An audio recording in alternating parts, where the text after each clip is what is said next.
Hey guys, DIGi Gamer here. So exciting news here on Digimon ReArise. Phoenixmon is finally here. We're going to have the ability to summon for her tomorrow. And this is a Digimon that you should not be skipping on. This is definitely a banner you want to summon for. It's unfortunate it's not a step up, but still a really good Digimon to pull for. If you see her base stats right here, she's at a 7997 HP, so almost at 8k. The tech is going to be a 2183. Defense is going to be a 1210, and speed is a 12. So this already shows you that if you're running your Phoenixmon, that your speed is going to be something that you're not really too focused on. And speed is starting to slowly work its way out of the current meta. We're already seeing teams that are reducing their speed cost for more beneficial plugins like block rating, crit rating, pinpoint, and HP. Speed is slowly getting out of the meta, and it's kind of funny because some people were crying hardcore about speed and how it will never leave, but it's already starting to leave. So that's just kind of funny to me. So if we look at the stats or the main abilities, it's going to be a 220% damage to 3 enemy targets. Decreases 3 enemies tech damage resistance by 20%. So this can be in handy, but it is going to be lower than some other Digimons that can do this as well. So Mega Gargamon can do it as well, and you don't really need this ability right here. In my opinion, is kind of pointless for the possible teams that could go with Phoenixmon. You can bring in like a Piedmon and stuff like that. It will help, but this will actually be helpful for Minervamon because Minervamon is a calm type Digimon. So it will benefit from being partnered with Phoenixmon. So this one also has a 50% chance to inflict burn on 3 people. So that's actually really good. Two turns. That burn will be for 2 turns.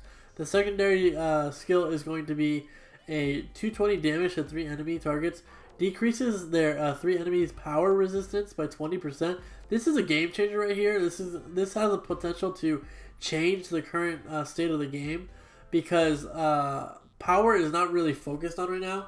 And now you have so many more Digimon that are just got buffed by this. And they're going to be getting healed by the Brave and the Calm ability here. So this is a really, really exciting thing to have.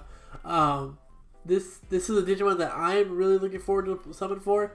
And I would really hope you guys listen to me and do end up summoning on this banner. If you can afford it. If you have the gems.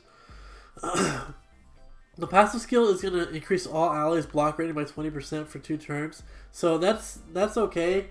There's going to be other people that have a higher block rating stuff, and there's going to be so it's the passive and the skills don't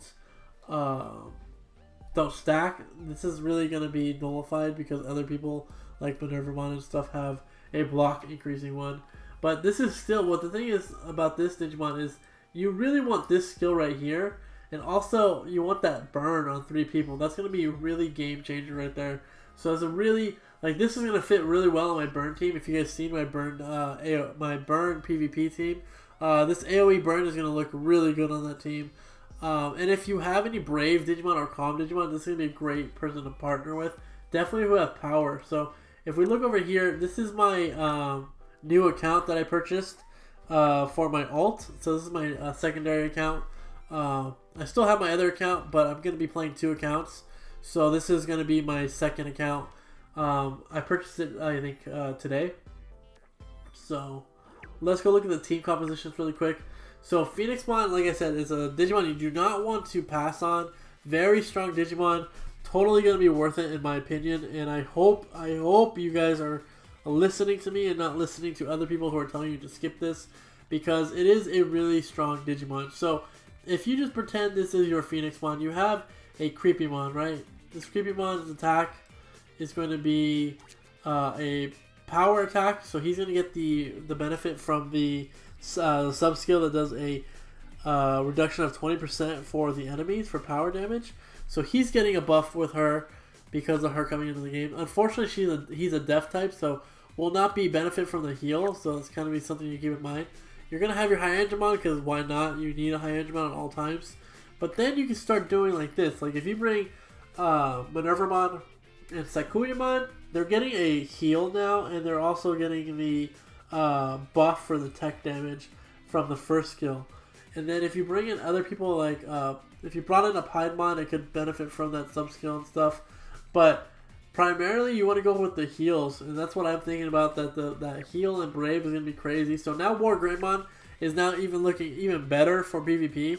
So it's just kind of crazy in my opinion that we're going to have these Brave Digimon in the game now that are going to be actually viable when they were not as viable before because of the setup. Because the current meta right now is kind of like a tanky meta or a quick trying to kill you with a Piedmon or Minervamon. So like I said earlier in the video, that speed is starting to fizzle out already.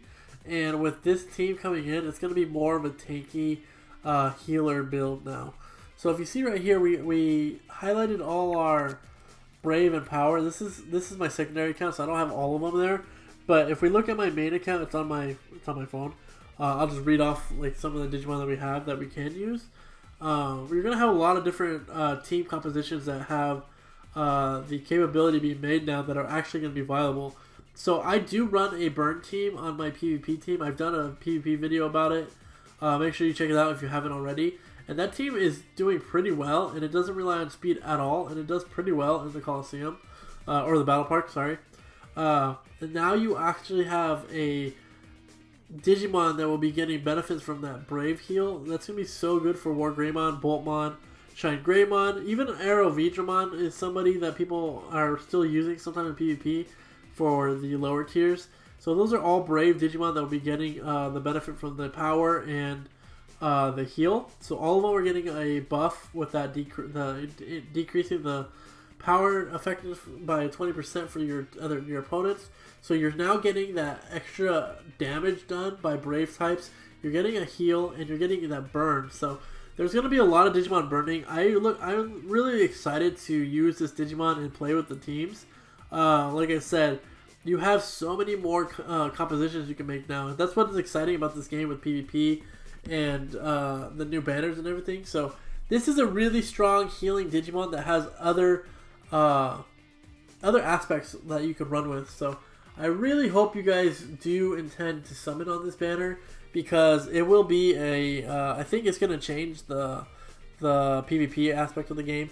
If not all the way warp it like Creepymon did, but it will add some new teams that will come into play that you're like, hey, that wasn't there yesterday, because Phoenixmon is going to come in and do that, because Phoenixmon has that amazing heal and those buffs for both tech and power. So I'm looking forward to it. That 3-person burn, if you hit 3 people with a burn, that is so much damage over time. So this Digimon and the Phoenixmon is also nullified to burn, so that's going to be good.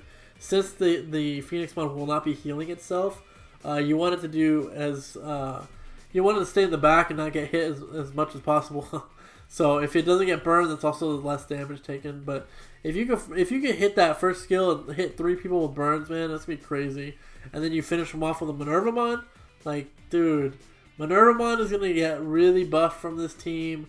Machinedramon, Mega Gargamon. There's just so many more Digimon now going to be benefiting from this one Digimon. This one Digimon is going to come into the game and change a lot of teams. So that is an indicative of a good Digimon in my opinion. And I would totally suggest, if you have, at least use 1 week of PvP to summon. If that's 200, 400 stones, at least 1 week. This Digimon is deserving of 1 week at least. So hopefully you guys heed my warning and remember, like, I do play this game a lot. I'm actually really involved in PvP. I'm in like rank 200 right now. I do play a lot, and I do think I know a lot. And remember, like, I'm trying to give you guys advice so you don't regret it later. Like, you need to make sure you get a Gengomon. Like, Genkumon is something you need to get, like, tomorrow if you can. And I think Phoenixmon is also somebody you need to summon for if you have the ability to. So have a great night, guys. We will do a live stream tomorrow when the banner goes live, when Phoenixmon arrives. So we'll do that live stream for you guys. I did a live stream today with Omega doing a tier list that we now need to modify, because a lot of these Braves and Calm types are going to be modified. So we did that live stream today. We will finish that up probably on Friday. But it was a lot of fun. I had a blast doing it, so make sure you guys check that out if you haven't already. And I did a Pokemon pack opening. I'm not sure if you guys are interested in that, but if you are, please drop down and show some support for that kind of stuff. I kind of want to do another channel for trading card games, but I'm not sure yet. So have a great night, guys. I will see you tomorrow night for the live stream for the Phoenix one. So have a great night. Peace.